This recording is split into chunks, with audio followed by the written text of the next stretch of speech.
Your life does not collapse because of enemies alone. More often it begins to fracture, because of people who enter your space under the name of concern. There are individuals who never attack you directly. They do not shout. They do not insult you. They do not openly declare opposition. Instead, they arrive with soft voices, with worried expressions, with sentences that sound protective, but what they actually bring is agitation, resentment, restlessness, a constant urge to react on your behalf. They do not want peace for you. They want participation in your conflict. They want to answer for you, fight for you, confront for you, escalate for you. And in doing so, they drag your name into battles you never intended to fight. This is not loyalty. This is intrusion disguised as devotion. You have heard the lines before. Do you know what they said about you? I can't believe they treated you like that. If I were you, I wouldn't stay quiet. You need to respond. It sounds like support, but it is gasoline poured on a fire you never asked to light. These people feed you fragments, half-stories, opinions wrapped as facts, interpretations dressed as truth. They bring you conflict in installments. They connect unrelated events. They amplify tone. They stretch meaning. They retell incidents with added emotion. And suddenly your life feels dramatic. Even when nothing concrete has happened, you begin defending yourself against shadows. This is how chaos enters quietly. Not through attack, but through constant stimulation. The human mind is highly responsive to threat signals. When someone repeatedly suggests that others are speaking about you, plotting against you, judging you, or undermining you, your nervous system activates. Even if there is no clear evidence, even if the story is exaggerated, even if the threat is imaginary, your body does not wait for proof. It reacts to tone. This is how you become tense, how you lose sleep, how you start scanning conversations for hidden meaning, how you become emotionally exhausted without knowing why. You think you are defending yourself, but you are actually absorbing someone else's agitation. Some people are addicted to drama because conflict gives them identity, being the messenger, the defender, the insider, the one who knows what's really happening. If peace returns to your life, their relevance disappears. So they keep feeding you friction. And if you refuse to participate, they may accuse you of being weak. They may say you are naive, passive, afraid.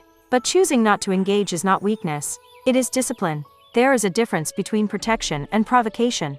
Protection respects your boundaries. Provocation ignores them. A person who truly cares about your well-being will ask what you need. They will respect your pace. They will not insist that you fight battles you never chose. A person who thrives on agitation will ignore your calm. They will reintroduce conflict into conversations. They will reopen settled topics. They will push you to respond when silence would have preserved dignity. This is not support. It is emotional manipulation disguised as solidarity. Modern society amplifies this pattern. Social media rewards outrage. Algorithms promote confrontation. Attention grows when tension rises. So people begin to believe that reacting equals strength. But reacting constantly is not strength. It is dependency. Dependency on stimulation. Dependency on external validation. Dependency on being part of something intense. When someone repeatedly drags you into other people's issues, you must ask a difficult question. Are they protecting your peace? Are feeding on your reactions? Your emotional energy is finite. Every time you listen to unnecessary drama, you spend cognitive resources. Every time you rehearse a defense in your mind, you tax your nervous system. Every time you explain yourself to people who were not seeking understanding, you drain your psychological reserves. Peace is not passive.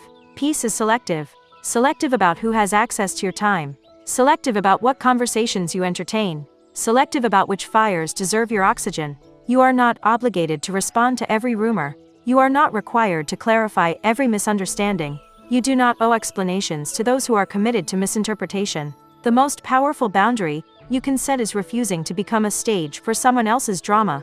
And here is the uncomfortable truth. Some individuals do not want your peace because your peace removes their purpose. If you are calm, they cannot perform. If you are grounded, they cannot escalate. If you refuse to react, they cannot control the narrative. So they will try to provoke you indirectly. They will hint. They will suggest. They will imply. They will insist that you should know. You must learn to recognize the pattern. Not every person who brings information brings wisdom. Not every person who shows concern is protecting you. Some are simply projecting their own unrest into your life. Cutting people out of your life is not cruelty. It is filtration. Filtration of energy.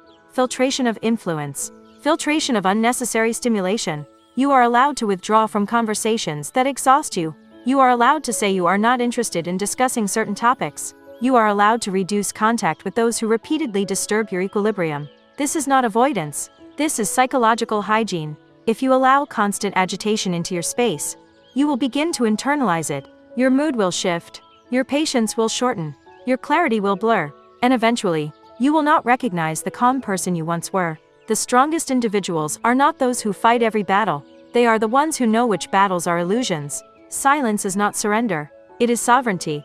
Restraint is not fear. It is awareness. When you stop participating in unnecessary conflict, your mind clears. When you stop absorbing second-hand anger, your nervous system resets. When you stop explaining yourself to those who are not truly listening, your identity stabilizes. Your peace is not selfish. It is strategic. The world will continue to produce noise. People will continue to speculate.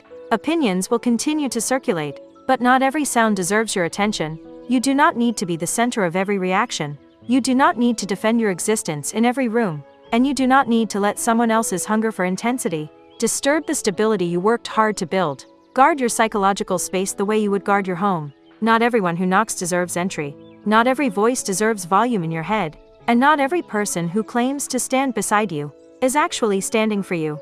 Sometimes, protecting your life means stepping away from those who keep trying to turn it into a spectacle. You are listening to สถานีหยุดพักคลายเหนื่อย